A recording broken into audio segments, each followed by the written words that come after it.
Yes. 5, 4, 3,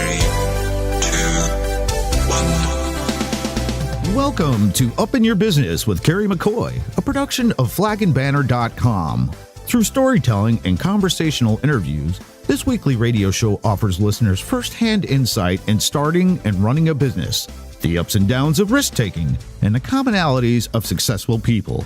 Connect with Kerry through her candid, often funny, and informative weekly blog, where you'll read and comment on life as wife, mother, daughter, and entrepreneur. And now it's time for Kerry McCoy to get all up in your business. I'm Kerry McCoy, and it's time for me to get up in your business. Before we start, I want to introduce the people at the table. We have Tim Bowen, our technician, who will be taking your calls and pushing the buttons. Say hello, Tim. Hello, Tim. And recording our show today for a podcast that will be made available next week is our technician, Jesse. Thank you, Jesse. No problem. This show, Up in Your Business with Kerry McCoy, began with entrepreneurs in mind, a platform for me, an entrepreneur, and a guest to pay forward our experiential knowledge in a conversational way. As with all new endeavors, it has had some unexpected outcomes. The one I enjoy most is hearing my guests' biography, how all my guests, work hard and maneuvered their paths of leadership in pursuit of their destinies. And that business is creative, much more so than people might first think. My guest today is the epitome of hard work and creativity in his field. Mr. Walter Hussman, owner and publisher of the Arkansas Democrat-Gazette, has a magnificent career story intertwined with Arkansas history. You will not want to miss our conversation today. You lucky listeners will absolutely learn something, and after this show, you may want to get involved or be inspired to take action in your own life. If you're just tuning in for the first time, you might be asking yourself, what's this lady's story? Well, Tim is here to tell you. Thank you, Kerry. Over 40 years ago, with only $400, Kerry McCoy founded Arkansas Flag and Banner. During the last 4 decades, the business has grown and changed dramatically, from door-to-door sales to telemarketing to mail order and catalog sales, and now Flag and Banner relies heavily on the internet, including our newest feature, live chatting. Each decade required a change in sales strategy and procedures. Her business and leadership knowledge grew with time and experience, as well as the confidence to branch out into multimedia marketing that began with our nonprofit Dreamland Ballroom, as well as our in-house publication Brave Magazine, and now this very radio show you're listening to. Each week on this show, you'll hear candid conversations between her and our guests about real-world experiences on a variety of businesses and topics we hope you'll find interesting. Kerry says that many business rules, such as treat your employees well, know your profit margin, have a succession plan, can be applied across pretty much any industry. What I find encouraging is her example that hard work pays off. Did you know that for 9 years while starting Flag and Banner, she supplemented her income with many part-time jobs? And that just shows that persistence, perseverance, and patience will prevail. Today, Flag and Banner has 10 departments, and I have 25 coworkers.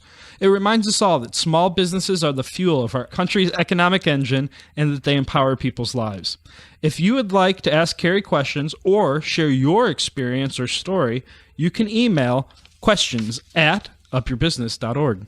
Well, thank you, Tim. My guest today is Walter Hussman, a third-generation newspaper man and the publisher of the Arkansas Democrat-Gazette in Little Rock, the largest newspaper in Arkansas. Hussman is known nationwide for his David versus Goliath win in a 17-year newspaper war between the Democrat and the Arkansas Gazette. That, in 1991, culminated into a merger between the two, thus creating the now-known Arkansas Democrat-Gazette. Hussman's other notable accomplishments came during the dot-com restructuring of readership from print to online. In 2007, for the Wall Street Journal, Hussman penned an article, How to Sink a Newspaper, urging newspapers to stop providing free content online. He warned that the online posting of newspapers would become a self-inflicted wound. Walter was born in Texarkana, Texas, raised in Camden, Arkansas, and schooled in North Carolina and New York. Before returning to Camden, Arkansas, and hiring on as the general manager of the Camden News, he cut his teeth as a reporter for Forbes magazine. It was in 1973 that Walter accepted a job in Hot Springs, Arkansas, as vice president and general manager of Palmer Newspaper, a division of Waco Media, a family enterprise. The following year, his parent company, Waco Media, purchased the Arkansas Democrat newspaper, and Hussman moved from Hot Springs to Little Rock to manage this new acquisition. As circulation for his Democrat newspaper dwindled, Hussman reached out to his main competitor, the Arkansas Gazette newspaper, requesting a merger of the two. When then-publisher Mr. Hugh Patterson refused, Hussman vowed to work hard and revitalize his fledgling Democrat newspaper. By 1980, a mere 5 years after his merger request, the Democrat had become the fastest-growing newspaper in the United States. By 1986, under Hussman's management, the Democrat led the Gazette in Sunday distribution and was tied in daily circulation. In 1991, Waco Media purchased the Gazette from its more recent owner, Gannett, and did what Hussman had proposed 2 decades earlier. They combined the two papers into a new publication named simply the Arkansas Democrat Gazette, which Walter Hussman Jr. remains at the helm today. It is an honor to welcome to the table a giant among newspaper men, the bright and innovative business guru, Mr. Walter Hussman. All that true, or did I get anything wrong? Just one correct. Okay. I could see him twinge right there for a minute. Just what one was correction. I was born in Texarkana, Arkansas, not Texas. Oh, I think we need to change the Wikipedia page. No, you've got a nice Wikipedia page. Let's see. You and I have been acquaintances, not good friends, but acquaintances for years, but I never really knew anything about your life and your creativity until I started really reading your story, like I said, on Wikipedia. And I am a biography nut. Anybody that does listen to this radio station or knows me knows that I'm a biography nut. And your biography was so inspiring. I don't want to say this lightly, but the reason I really love biographies is because it takes, and you're not average, and nobody's average, but you just take humans who are average people, who are just people, and they do extraordinary things. And you did extraordinary things. You were the David of the David and Goliath newspaper war that went on here. Look, he's like, yes, I am. The 3 generations of newspaper men in your family. You're the 3rd. And I read also about your father. So to get to know you and for our listeners to get to know you, let's start with your father and tell us a little bit about him. Well, he was born in 1906 in Bland, Missouri. And their family was German, and the ancestors had come over from Germany, and a lot of Germans settled in Missouri. And my grandfather was a railroad engineer, and they lived in the German section of St. Louis. And I remember going up there. I never really knew my grandfather, but my grandmother I did. And we'd go up to St. Louis, and they lived in row houses with stoops.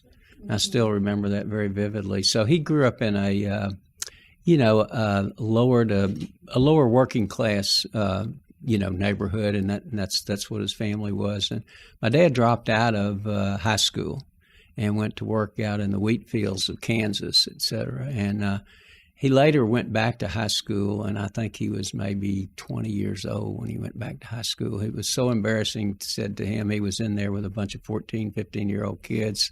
But he realized that he made a big mistake. And so then he went on to the University of Missouri, and he was studying journalism, and that's where he met my mother. She was from Texarkana, and she'd gone to Lindenwood College and St. Louis, and then she transferred over to the University of Missouri, and she was in the journalism school.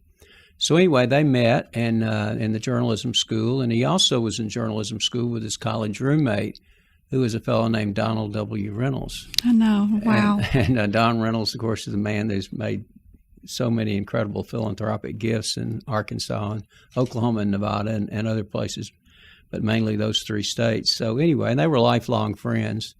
So anyway, that's a little bit about the start of my dad. I think it's interesting that a guy who dropped out of high school goes off to go to college in journalism. So he obviously didn't have a reading problem. Yeah, no, he was a very smart fella, and So he joined the service in World War II right. at 35? Yeah, I can't remember his age, but I remember he came from Camden up to Little Rock, and he was over at Camp Robinson, and he was the public affairs officer.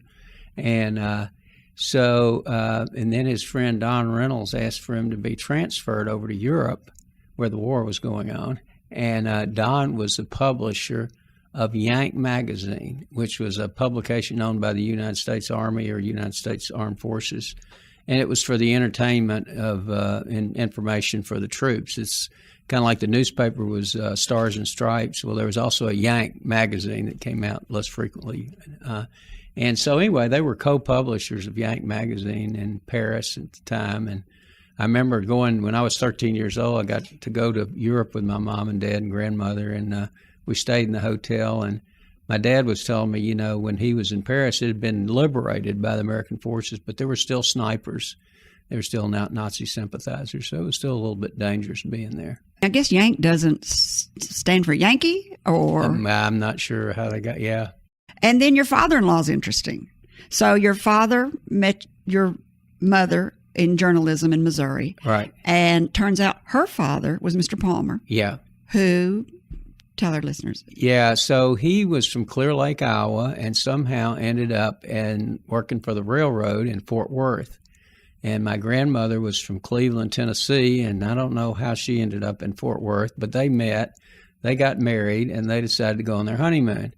So they got on the train, and I guess back in those days, if you worked for the railroad, you get to ride the trains for free. So back in 1909, the railroads only ran during daylight hours because there wasn't enough fencing in the United States, and so there was a lot of livestock that roamed around, and the train didn't want to run into some cattle or anything. So they stopped the first night in Texarkana, and so they got off the train and they went into town and apparently met some people, had a great time, and they thought, gosh, let's stay here a couple of nights, and you know there'll be another train coming through, and we can get on the train going down our honeymoon down to Florida or Cuba or wherever they were going. Anyway, they liked Texarkana so much they decided to settle there, and he went to work for one of the newspapers. There were a number of newspapers in Texarkana then, and he eventually got to buy into it, and eventually got to buy all of it, and eventually ended up being the only newspaper in Texarkana. And that's where you were born. And that was your grandfather? Yeah, that's my grandfather, C.E. Palmer. Well, he sure did turn that little newspaper into a media giant, didn't he? Yeah, actually, it's kind of interesting. Incidentally, tonight, the Texarkana Chamber of Commerce is having their annual dinner, and they always give an award, I guess, to the leading citizen called the C.E. Palmer Award. So we're going down to Texarkana. I'm going down with my daughter and son tonight, and we're going to go down there for that. But anyway, yeah, he actually was.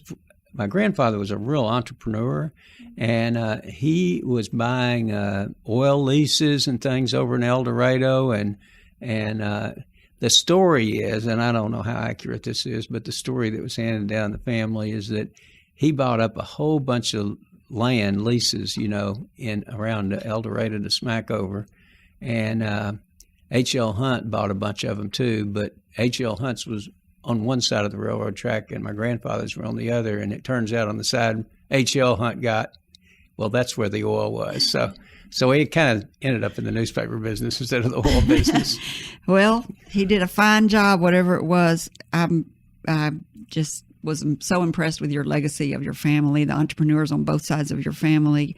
And then I'm sorry, what? I was going to say one other thing interesting about my grandfather is some people wanted to buy the Texarkana paper, and he sold it to them, you know.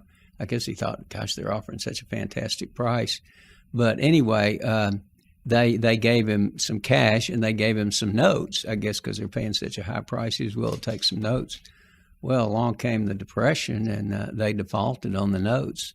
So he ended up with the ownership of the newspaper. And he bought other newspapers after that, too, didn't he? So we really literally ended up back in the newspaper industry by default, literally. Literally. And he bought Hot Springs newspaper? He bought the paper in Hot Springs. Camden? Camden, El Dorado, and Magnolia. And, of course, Texarkana was his home. When did he decide to call it Waco? He didn't. Oh, that was you. No, well, that was my dad. That was your dad. Because it's WEHCO stands for Walter E. Hussman Company. I was going to ask you what WEHCO stood for. That was in the last hour, but now we know. I've always wondered what that stood for. And that didn't come along till like 1973. That's smart. You were living in New York City, and then you returned to Camden, Arkansas to manage the Camden News that we just talked about your grandfather had bought. Did you feel like you were going backwards, or was? Well, I'll tell you the story about that is I loved living in New York. I was having a great time. I was single and really enjoying everything up there, and had two older sisters. Neither one of them were involved in the business, and it looked like, if I didn't get involved in the business, that they were going to probably sell the business, And so my dad told me, he said, look, I want you to do what you want to do. If you want to be a writer, if you want to stay in New York, that's fine, But, if you don't want to move back to Arkansas, we probably need to sell the business because, you're like 23 and I'm like 63, And so he said, you might consider coming back to Arkansas and trying the business. If you don't like it, you can always go back to New York and get another job. But if we sell the business, that option's not available anymore. So I thought, that makes sense. So, it was quite an adjustment going from New York to Camden. Yeah. Was Benny with you already? No, I hadn't met her yet. Because I was going to say that would have been a hard sell. So, but anyway, I didn't come back to run the Camden News. I came back just to work for my dad and try to learn everything I could from him. And actually, we had a situation where we needed to get a new general manager for the newspaper in Camden. And so my dad said, okay, this will be a good assignment. You go out and hire a general manager and you get who you think we ought to hire, and then I'll interview him and see if you made the right choice, et cetera. Well, I was having a tough time finding somebody to run the newspaper. And my dad said, well, I'm going to give you an extra incentive. You're going to run the paper until you find somebody. I said, okay. Well, I tell you what, that was a sort of a turning point in my life, because before I had a journalism degree undergraduate and I had a business degree out of graduate school. And my first job was working for a magazine writing. And I really wanted to be in the news and editorial side. I thought that was the creative side, and I thought business is probably just pretty cut and dried. Well, when I started running the newspaper in Camden, even though it was a small newspaper, I couldn't believe how creative running a business could be. How you were limited in the amount of resources you had, whether they were time or money or personnel or whatever, and you had to accomplish certain things with limited resources. And being able to do that really required some creativity, a lot of creativity. And so I really thought, hey, maybe this is more creative than even the news and journalism side, So that's how I really got interested in the business side. I love that story. This is a great place to take a break. When we come back, we'll continue our conversation with Mr. Walter Hussman, publisher of the Arkansas Democrat Gazette in Little Rock, Arkansas. We'll get him to tell us, which I can't wait for everybody to hear this story, about about another creative strategy he has of how he saved the Democrat newspaper and led to the merger with the Arkansas Gazette newspaper into what is now known as the Arkansas Democrat Gazette, and about how he successfully navigated his newspaper through the 1990s .com boom that threatened his newspaper industry and bankrupted many of them. And last, if we have time, we'll talk about fake news. You're listening to Up in Your Business with Kerry McCoy. If you miss any part of this show, a podcast will be made available next week at flagandbanner.com's website. If you prefer to listen on iTunes, YouTube, or SoundCloud, you'll find those links there as well. You're listening to Up in Your Business with me, Kerry McCoy, and I'm speaking today with Walter Hussman, publisher of the Arkansas Democrat Gazette newspaper in Little Rock, Arkansas. We're fixing to get into the nuts and bolts this next segment. Before the break, you had accepted a newspaper job in Camden. You had realized that it was creative to be an entrepreneur, and then you took a job, you moved to Hot Springs. I guess you found somebody to run the Camden newspaper, and right. So you moved to Hot Springs. Were there not very long. There about a year. And during this time, I think Waco was created, maybe? Yeah, they use that for the name of the holding company. Yeah, about that time, they started a holding company where you could kind of the umbrella to put all of these newspapers under. And you became the president of the Palmer newspaper in Hot Springs, Arkansas. Vice president and general manager. Vice president and general manager. And then Palmer was your mother's maiden name. That's right. And Waco then published the Arkansas Democrat, or published the Democrat in Little Rock. And you decided to move to Little Rock. Yeah, so what happened is they put the Arkansas Democrat on the market for sale. And so, I was interested in it a lot more than my dad was. And because at that time, the Gazette was such a strong newspaper, it had really doubled the circulation on daily of the Democrat. The Democrat had been declining for a number of years. At one time, after 1957, the Democrat actually had slightly more circulation than the Gazette. But the Gazette was a morning newspaper. It was a really good newspaper, and the Democrat was a really kind of had watched its expenses so closely. They weren't so focused on revenue, in my opinion. Mm-hmm. And so anyway, so when we looked at the Democrat, it was clearly a turnaround situation. It had been profitable, but it lost money, not a lot of money, but it lost money the last 4 or 5 years before we bought it. And you thought it was losing money because it was squeezing itself? Yeah, they lost so much market share to their competition. And so anyway, they and being an afternoon newspaper was a problem for them too. So anyway, but what appealed to me was it looked like a turnaround. And I remember being in a business school thinking, it'd really be fun someday to buy a business and turn it around.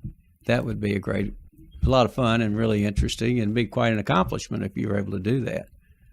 So I didn't realize it'd be quite. Yeah, you and I are grinning at each other. I remember it. It was a war. They called it the newspaper war, and was probably the most aggressive newspaper war in the United States. Well, it really didn't start out that way. Really, we tried to reduce expenses a lot in the newspaper. There was, I remember when we bought the paper, there was a union organizing attempt in both the Democrat and the Gazette. And so the first thing we needed to do was try to win that election, and we won 31-15. Still remember all these years later. And the Gazette won their election 50-50. That tells you a little bit. In an event of a tie, management always wins. So the interesting thing, they had 100 people that voted in their newsroom, and we had 31-15. So what does that tell you? They had a newsroom that was double our size. So obviously there was a lot more news and a lot more information in the Gazette. And so at first we just tried to be more clever, do more local news, maybe just edit the paper in a more interesting way than the Gazette. And we tried to be a complement to the Gazette. We knew the Gazette was dominant. We'd try to be a complement. We'd try to be profitable.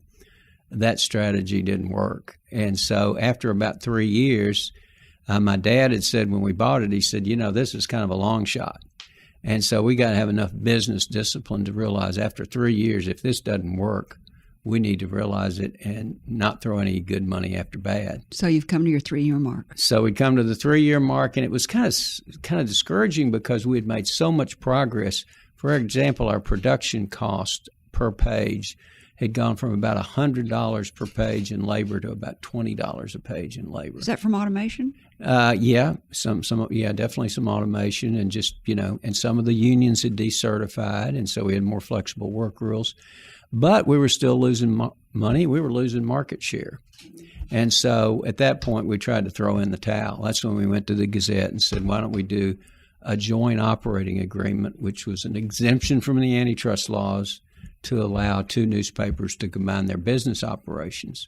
So our proposal was, we'll still put out a newspaper in the afternoon. You put out one in the afternoon, but you run everything. You run all the business operations. Only one company to come to buy newspaper advertising, and that'd be the combined company. And we'd take 10% of the profits, give you 90% of the profits, et cetera. Were you offering the paper cheap? Yeah. Oh, yeah. I mean, we weren't, Why do you think they didn't take it? They thought we were going to go out of business. That's what I think. They were just going to wait it out. And I can't blame them, really. Mm-hmm. I think they thought they were right. We were about to go out of business, and we thought about shutting the newspaper down. So I've read this 2 different ways, and I don't know which one's right. Was the Democrat, the one you owned, was an afternoon paper and it had half the circulation as the Gazette, which was the morning paper. But which one was the liberal and which one was the conservative? Well, the Gazette was more liberal, and the Democrat, when we bought it, was not really conservative. It was just kind of, it was hard. I mean, it was kind of middle of the road, I guess. And because we were more conservative, the editorial page became more conservative. So when Hugh Patterson, the managing or the publisher of the Gazette, declined your offer, what made you decide that you were going to just go for it? And you did three things that really turned your paper around. Yeah, well, basically we said, at this point we're looking at shutting the paper down. We got legal opinions about what will happen. How do we do this? What are the liabilities we'll have to pay off, et cetera. And we did owe notes on the paper, which we would have had to pay off. And so anyway. And how old are you right now when this is going on? This is going on. See, I was 27 when we bought the paper, so I was like 31. He's a child. So anyway, So basically, we sat down and figured, my dad said, we've always been successful. We've always been successful publishing newspapers. We got into the radio business in the 1930s. We were always successful at that. We got into the television business in the 1950s. We've been successful at that. We got into the cable television business in 1964. This is, in the history of our company, this is a pretty spectacular failure. And so I thought, you know what, if we're going to fail at this, let's just don't whimper out. Let's say we gave it everything we could. And let's see if there's any other strategy that would work, And we said, we really haven't tried to put out as good a newspaper as the Gazette. We've tried to edit it more cleverly and emphasize more local news and things like that. We are not giving people as good a product. We don't have as much news in the paper. We don't have as much advertising in the paper. Is there something that could work where we would actually try to do that? And so at that point, we went around to 4 or 5 places in the country and one in Canada where the number 2 newspaper had pursued a successful strategy to try to catch up with the number 1 newspaper. We went to Dallas, where the afternoon paper had become a morning paper. We went to Chattanooga, where the number 2 newspaper had become the number 1 newspaper, mainly by putting a lot more news in their paper than the other paper. We went to Winnipeg, Canada, which had gone with free want ads for classified advertising. So there'd be more readership for the classified ads than the competition. And you took notes on all of that. So we kind of sort of amalgamated a strategy and thought, why don't we try to do all of it at one time? And, if this fails, we can say at least we tried everything. Be an epic failure. Yeah. Well, So you did. You offered free want ads. First Right. time I ever heard of it. You switched to a morning distribution, and you brought on new talent so you'd have better content. Right, yeah. And you learned all 3 of those from your research. Right, from looking at what had worked in other markets. Wow, that's really impressive. And it only took 5 years, I think, for the Democrat to be noted as the fastest growing newspaper in the United States, and you were tied with the Gazette. Well, we were not tied with them in circulation been 5 years, but we were gaining on them. And I'll tell you the most amazing part of that whole story is our classified advertising revenues in 1978, before we went to free want ads, were $796,000 a year. 5 years later, our classified advertising revenues were over $5 million a year. But you were giving them away for free. I know. Everybody says, how could that happen? And so we only gave the ads away free to individuals who had residential for sale by owner, if they wanted to sell a pet, if they wanted to sell a car, if they wanted to sell a boat. And so all of a sudden... Garage sales. Yeah. And so this is what they did in Winnipeg, Canada. And all of a sudden, we had a lot more cars for sale in our newspaper than the Gazette had cars for sale in their newspaper. So now the car dealers decided they wanted to start running with us. And, of course, the car dealers paid for their advertising. Was that unexpected? No, that was the whole plan. You knew it. Well, no, we knew that's what it would work like if it was successful. We didn't know if it'd be successful. In fact, the paper in Colorado Springs several years later came down and they copied everything we did. They copied our TV ads. They copied how we manned the phones, everything, and it never worked in Colorado Springs. Why, I don't know, but it worked here in Little Rock. So you were willing to share all of this with a fellow newspaper We've newspapers have been great all over the country because typically they don't compete with one another. They're in different markets. So newspapers have always pretty much shared anything they've done with other fellow newspaper owners. I thought there was a time, and I may be completely wrong about this, I thought there was a time when there were some sort of rules in place that no one person could have a monopoly in media, and that was deregulated maybe during the Clinton years. Oh, yeah. You know what I'm thinking? Talking about? Yeah, well, there's the cross-ownership rules. Basically, you couldn't own a newspaper and a television station in the same market. But Waco did. Different markets. Certain markets were grandfathered in.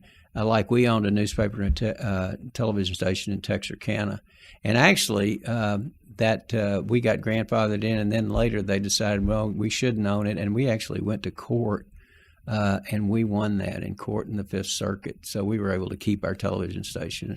And now those rules, what did you call that rule? Cross ownership.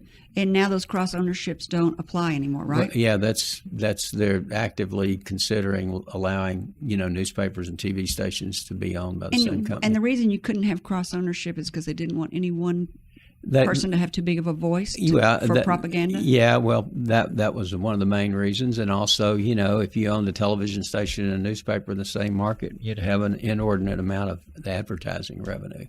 And control over the media. what you charge for advertising. Oh, well, I never thought of it like that. I thought of it as more like you'd have too much control over what you told them. That's true. That was a major reason for the rule. Propaganda, that you could sway public opinion, and you would never write about yourself if you were a crook because you owned everything. That's what I would do. Yeah.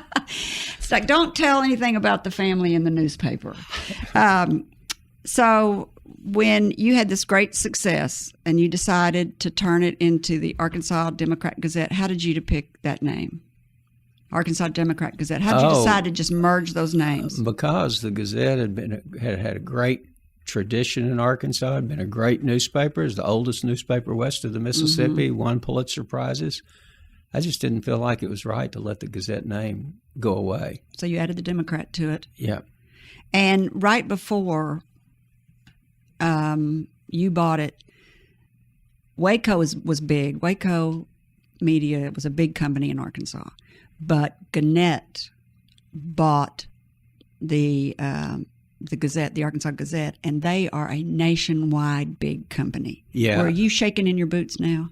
Oh, yeah. They when they came to town, when you say we were a big company, we had about $60 million a year in revenue. I think Gannett had like $2 billion a year in revenue. Yeah, that's like really big. So we were pretty small compared to them. But yeah, they made it known when Al Newhart came to Little Rock. He said, we're here to use our considerable resources to prevail in the newspaper market here. And they ended up suing you over antitrust lawsuit, didn't No, they? Gannett didn't. That was a suit filed by the previous owner, Hugh Patterson. Oh, okay. And you won that lawsuit. Yeah. So what happened is that we were gaining market share, with our new strategy, morning newspaper, free want ads, and all these things. And I know must have been frustrating to the owners of the Gazette, because at one time they could have had 90% of the whole thing to themselves. Right. And now, what I think frustrated them the most was in 1984, we finally gained enough market share where we had some profitable months. Okay, so that was big because we lost a lot of money doing the turnaround, in 79, 80, but every year we lost less and less and less money. And in 84, in April of 1984, we made a profit of over $14,000 after depreciation, after interest, after tax, everything. That's not very much. And I know it's not much, but when you've lost a lot of money, it seemed great. And we printed up these buttons that said, "We're in the black." And I thought, what are we going to do with $14,000? That's not much compared to. So we took it and we divided it by 352 employees, and we gave everybody a check for like $40 or something. And said, we're going to take our first profit and give it to our employees. That's awesome. So did the owner of the paper, when you began to take over market shares, did the owner of the Arkansas Gazette come to you and say, okay, remember that offer you made me a while back? No. He didn't. No, His ego was too big. Now, that was in April of 84 when we made a profit. In December of 84, they filed an antitrust suit saying we were trying to drive them out of business. And when we finally got all the records through the antitrust suit, we had about 36% of the revenue, and they had about 64% of the revenue, yet we were trying to drive them out of business. And, it didn't make sense. It didn't make sense to the jury either, and that's when we won the case in 86. So they sold to the Gannett, and then you still continued to grow, even though Gannett had deep, deep pockets. And they finally, how many years did they stay? A little under 5 years. And they just decided to give it to you.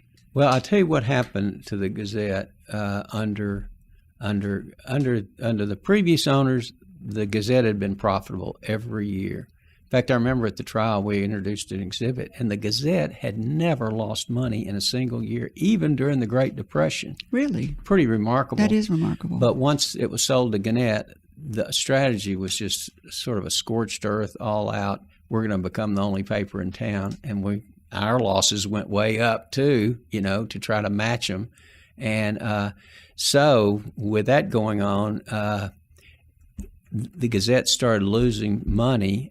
And more importantly, we continued to gain market share, and they lost market share until about 1988, a couple of years later, and they got so frustrated, they cut their subscription price from like $2 a week to 85 cents a week for every single one of their subscribers. And if we had cut our price like they had, we would have lost so much money we would have gone out of business. So we couldn't do that. And so in the final analysis, over the 5 years they had the paper, they lost more money every year than they lost the previous year, and they lost market share every year over the previous year. And so one of the things I learned from this whole experience is think about profitability. You're either making money or you're losing money, and think about market share. You're either gaining market share or you're losing market share. So there are 4 different scenarios you can find yourself in. You can be making money and gaining market share. That's the best of the 4. Sure. But you can be making money and you can lose market share, and you're going to keep your business open because it's still profitable. I don't know how long it's going to be profitable, but It's still profitable. Now you could be losing. I just mentioned that be profitable, losing market share. You can be losing money and gaining market share in a growth mode, and that's where the Democrat was. And it's still worth continuing to operate because you can see if we keep gaining market share, eventually we're going to be profitable, if it makes sense. The only scenario that is a lose-lose is if you're losing money and you're losing market share. And if you're in that situation, it doesn't matter whether you're a newspaper or I remember Exxon got into the office products business in the 70s. They lost money. They lost market share. It doesn't matter how big you are. If you lose money and you lose market share, you're not going to survive. And that's the situation Gannett found themselves in with the Gazette. I love that. That's a really well thought out way to think about that. That's good advice for all small business owners. When you decided in 1991, or you didn't decide, when they decided to sell it to you in 1991, it was the same year that Governor Bill Clinton announced his candidacy for the presidency. And he announced he was running for president the day they sold the paper to us. What a day. Because I was sitting up in the 22nd floor of what's now the Stevens building, waiting with the phones, connected. And as soon as the wire transfer hit the bank, they would tell us, and then we're closed. And I could hear while we were waiting on the phone, for an hour or something, Bill Clinton was down there at the old State House announcing he was running for president. What an exciting time. So some critics didn't like it. Oh, no. I'm sure they didn't, because the Gazette had been a big supporter of Bill Clinton's. And we had never endorsed Clinton. Oh, really? And it wasn't anything personal. It's just Clinton was more liberal, and we were more conservative. It's more of a political philosophy. Walter, you successfully navigated your newspaper through the 1990 dot-com boom that threatened your newspaper industry big time and bankrupted a lot of newspapers across America. At the end of the 20th century, you led your paper survived that huge newspaper war, and now it's the beginning of the 21st century, and you've got this .com. I don't know how you don't have an ulcer. It's like, woo, made it through that. All right, here comes the .com boom. What am I going to do? So you wrote an article for the Wall Street Journal, and you said, and you titled it, How to Sink a Newspaper. And you were urging newspapers to stop providing free content online and warned that free online posting of newspapers would become a self-inflicted wound. And people listened. So really, more than the .com boom, it was the fact that when the internet came along, a lot of newspapers thought, gosh, this is going to be great. We'll put all of our news up on our website, and all these people will read it, and we'll sell advertising, and we won't have the cost of printing. We won't have the cost of the carriers distributing the paper. Gosh, this is going to be an economic bonanza to us. And so actually we did the same thing in 1999. We started putting all of our news up for free. And so after a while, I went to our people and said, we seem to be getting a lot of traffic on our website, but we don't seem to be getting much revenue. And they said, yeah, that's right. And I said, well, why? And they said, well, we got so much competition. I said, well, let's just raise our rates. Newspapers typically would raise their rates if they need more. They said, we tried that, but there are literally thousands of places people can go now to get information, get news, advertising, et cetera. It doesn't work to raise your rates. And so, I would go to a civic club meeting, or I'd go somewhere in town and I'd see somebody and they'd say, I love that website of yours. I get all that news and it's free. And I used to subscribe to your newspaper and I really appreciate your doing that. And I thought, what are we doing here? We're losing these subscribers. And during the newspaper competition, we fought blood, sweat, and tears for every subscriber we could get. And now we're just encouraging them to leave the paper. And I thought, look, someday maybe this online thing will be an economic bonanza, but it's not now. So we're just going to stop giving our content away free. And we did that in 2001. And that's when people thought we were kind of crazy for doing it. Oh, you're just, living in yesteryear, et cetera. But from 2001 to 2011, the Arkansas Democrat-Gazette lost no print circulation.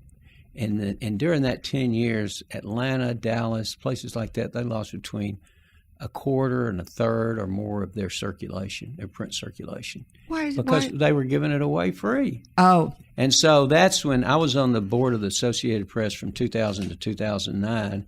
And I wrote that article in 2007 saying, this is just doesn't make any economic sense to give all your news away free.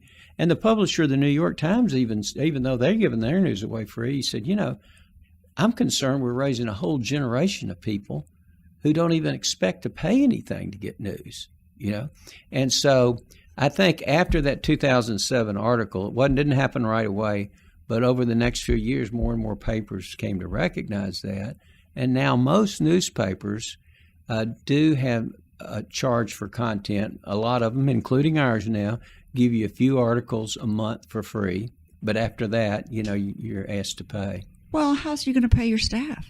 Well, I'll tell you what, it's even become more critical today because there's been a big drop in advertising in all mass media, newspapers, magazines, radio, television. And I think that's going to come back around. And I'll tell you why. Because at Arkansas Flag and Banner, we were .com in 1995. We got flagandbanner.com in 1995. We were part of that bell curve. We came right out of the gate, got to the top, got lots and lots of competition, got knocked off the top, and now to stay on the top on the internet or to even get seen is so incredibly expensive. Google is making money hand over fist, and we are going back to print. Well, good for you. And you're like this. We did a survey of our customers not too long ago, because I have a guy in my marketing department who kept saying, newspaper's dying. And I said, and he even said, and we were all arguing about print, newspaper, digital marketing. And so we did a survey. He said, let's do a survey. And he put together a survey, and 50% of our customers read the newspaper. Yeah. It's amazing. Yeah, they do. So if your demographics that you sell to are 40 plus, they're still reading the paper. Yeah, absolutely. And I never used to read the paper, but now I do. I enjoy it. I enjoy sitting down and reading the paper. Well, and we've been able to maintain generally the quality of our paper. We've had to have some reductions, but nothing like most newspapers have. And a lot of people tell me they travel around the country and they can't believe what's happened to other newspapers. The quality's gone down so dramatically. And well, I like it that it's not so big. Your paper is small enough that it's easy. To me, it's bite-sized. You can read it, and I really like the size of your paper right now. So your father. So I think for everybody out there, the cheapest form of advertising there is print, to me. Great. I'm serious. Yeah. I know it's hard to measure because you can go right on your Google AdWords and you can say, these are how many people clicked on the word I bought, and this is the graph, and this is the statistics, and this is the data. And you can't do that with print. Yeah, that's right. And so I know ad agencies are kind of like, well, I can't measure it. Well, Google has gotten so expensive. They're about to price themselves out. I don't know what's going to happen with all that. I love your father. I told you at the beginning of the hour, I really like your father. And you like one of your father's quotes.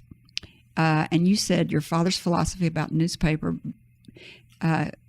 that you still believe in, I think. And he said, a newspaper has a number of constituencies. Among those are readers, advertisers, employees, creditors, and stockholders. If a newspaper and its publisher always keep those constituencies in that order, readers first, advertisers second, employees third, creditors fourth, and shareholders last, then the newspaper will do well journalistically and financially, and the interests of all constituencies will be well served. That is flipped from the way many CEOs operate today. They put their stockholders first. That's exactly right. Yeah. That was very... And that's why a lot of them are doing so poorly, because that doesn't work. In a lot of businesses, you say, we're going to put stockholders first, and that's why we're going into business. It doesn't work in the newspaper business. I don't think it necessarily works ever. Well, most good businesses put their customers first. So our customers are our readers and then our advertisers. So Starbucks puts their employees right up there. Oh, yeah. Southwest Airlines says their employees come first. So, if it can work for you, fine, but this is what's worked for us. And who's the man that owns Starbucks? Gosh, I should have known this. But anyway, he has had his stockholders come to him over and over and over and say, you need to cut these expenses. You need to, you need to change your philosophy because we've got to make more money for the shareholders. And he just holds his ground and will not budge on that. Well, that's good. It means sticking to some core values. And everybody loves Starbucks. So acquisition seems to be the name of the game for the newspaper business. Used to be. Is it not anymore? No. Well, there's probably only one company out there that's buying newspapers today, and that's a company called Gatehouse. And Warren Buffett was buying. I was about to say Warren Buffett, isn't he? Not anymore. And most people are not. Most people are selling newspapers, not buying them, because the business is really challenged. It's a very hard business. When I read about your family's business through the 3 generations, I realized it's a very challenging, hard, fluid occupation. It is. And, the amazing thing is we've got a 4th generation now. My son and my daughter both work at the newspaper. And oh, congratulations. I told them, I said, you got to realize this is it's a lot tougher business. It's probably not tougher than when we were competing against the Gazette, but it's a lot tougher business than it used to be. And they both said, that's fine. We want to work for the family business. And everything old is new again. So when I told my son, I got to tell this story on you, Matthew. So when I told my son that you owned cable companies and newspapers, he said, that's like retro business. He said, no young people read the newspaper or watch TV or watch cable anymore. Yeah. But a lot of those people who watch Netflix and things, they do it over high-speed internet, which goes over our cable television. There you go. Oh, look, he's writing me a note. You can say it out loud because I can't read while you write. Oh, King of the Old Media. That's what he called you. We've got you a new name, Walter. King of the Old Media. I like it. How much do you read every day? How much do I read? Mm-hmm. Well, I read the Democrat Gazette, read the Wall Street. Front to cover, front to back. Well, I don't read every article, but I look at every headline. I read a lot of the articles, and I read look at the Wall Street Journal. Same way, go through the headlines, read articles. What do you think about fake news? I think there is some fake news out there. I mean, it's kind of like sexual harassment. What is the real definition? What's the definition? Yeah, of fake news. I mean, there's real fake news where people are intentionally fabricating things and putting them out there. Hopefully, gullible people will believe them, And then there's people who just slant the news, and that's being called fake news. That really ought to be called distorted news instead of fake news. So but there is the troubling thing to me is a lot of people in journalism today are kind of abandoning the concept of trying to be objective and impartial. And that's really important for the news media to continue to be impartial and objective. Well, there's whole networks that are not impartial and objective. Well, I know. And some journalists say, well, it's impossible to be objective, so why should we try? And I said, well, tell that to your readers. Do they want to hear that, or do they want to hear, hey, I know it's really hard to be objective, but I'm going to do as good a job as I possibly can to be objective. Now, in defense of those reporters that said that, readers do seem to go and want to read stuff that they identify with. They don't want to read the opposite opinion of what they agree. Well, I think that's true, but they'd like to read opinions that they agree with, or they're going to avoid opinions they disagree with. I think people still want news that's objective so they can make up their own mind. I do, but I'm not sure the world does. I have a gift for you because Tim, right there, Tim, say hello. Hello. Tim has talked to your son and daughter-in-law. Well, today. Actually, me and a coworker, Jeff, that's friends with them. Oh, okay. But this is from Arkansas Flag and Banner. We heard that you love flags and that you love your grandchildren. So we have a book of our flag, the story of our flag. That's from Arkansas Flag and Banner showroom. Cool. I know. Coloring book, that's too. A coloring book. And then this one is an actual book that I signed for you for coming on the radio show. Thank you very much. I didn't realize you loved flags. They told us you loved flags. Oh, yeah, absolutely. And then we also heard they sent a gag joke. A gag gift. They actually we left that at the We did? Yeah. Okay. So we left. They sent a gag gift for you. Oh, we left that at the last place. Okay. Yeah. You can ask your son about it. Who's our guest next week? Next week is going to be Arkansas Game and Fish Commission Trey Reed. Well, he's going to have to run the show because I don't know anything about game and fish. You got a week to learn. Study up. I learned all that about you. I think I know someone that might know a little bit about gaming and fishing. That would be my husband. That is a hunter and probably deals with the game and fish people a lot. Oh my God. Maybe he could come interview. He should come interview. He really should. He's avid. But what will be interesting about Trey Reed is he's going to talk about Arkansas, the natural state, and how beautiful this state is. And that I can relate to. I have probably been on every river in the state of Arkansas, I think, just about. It's a beautiful state. So he can tell us all about the beautiful spots, even if you just want to go sit out there with your outdoors man. So anything you want to share with our listeners before we leave, Walter? I don't think so. I think you covered a lot of ground. I did. Will you come back? Sure, absolutely. I think people need to know, though, that newspapers are in a really difficult position today, very challenging. The digital revolution is amazing because it's so much. It's a lot less expensive to distribute things that are done digitally. But the employees are very expensive. Yeah. Oh, and there's no doubt about that. So. Some people at Harvard said they thought there was 4 times in human history, 3 times in human history when there was a major revolution in text, T-E-X-T, things that are written. One's the printing press. Well, the first one was when the first written language was created. Up until that, everything was verbal. And then the next one was, centuries, well, a couple of thousand centuries later, when 1440, when Gutenberg created the printing press. And when that happened, the cost of replicating text dropped by over 99%, because instead of one letter at a time like the monks did, now the printing press was so efficient, and all of a sudden people could start reading the Bible and other things.